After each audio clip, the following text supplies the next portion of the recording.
మా అబ్బాయి దీన్ని ఎక్స్ప్లెయిన్ చేస్తారు చూడండి. మా అబ్బాయితో పాటు ఎంతమంది పిల్లలు ఉన్నారు ఈ ప్రాజెక్ట్ చేసిన వాళ్ళు చూడండి. వీళ్ళందరూ 10th క్లాస్ పిల్లలు మనకు దీని గురించి ఎక్స్ప్లెయిన్ చేస్తారు. బ్లడ్ క్లాటింగ్ రిసీవర్ ఇది ఫ్యూచర్లో కానీ మనకి బ్రెయిన్ స్ట్రోక్ వచ్చినప్పుడు కానీ అక్కడ బ్లడ్ ఫామ్ అనేది ఫామ్ అవుతుంది, లేదా చేతిలో వచ్చినప్పుడు కానీ ఇక్కడ కూడా బ్లడ్ ఫామ్ అనేది ఫామ్ అవుతుంది. ఇది సర్జరీస్ చేసినప్పుడు ఇన్ఫెక్షన్ కాకుండా ఉండడానికి ఇది వాడతాం. ఇది వచ్చేసి నోస్ ద్వారా కానీ మౌత్ ద్వారా కానీ పైప్ ఇన్సర్ట్ చేస్తాం. దాంట్లో వచ్చేసి స్వామ్ రోబ్ వచ్చింది, చిన్న రోబ్ వచ్చింది.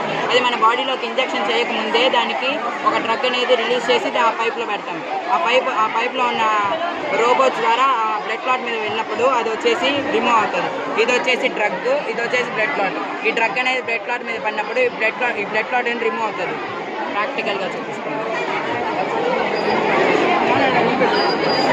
ఇలా ఈజీగా అనేది బ్లడ్ క్లాట్ అనేది రిమూవ్ అవుతుంది.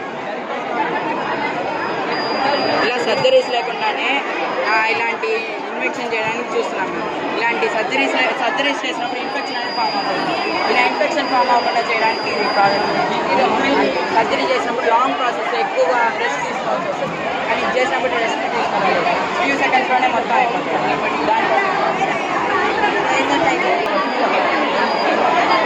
ఈ ప్రాజెక్ట్ నచ్చితే కన్నా మీకు లైక్ చేయండి, పిల్లలందరినీ సపోర్ట్ చేయండి. Thank you.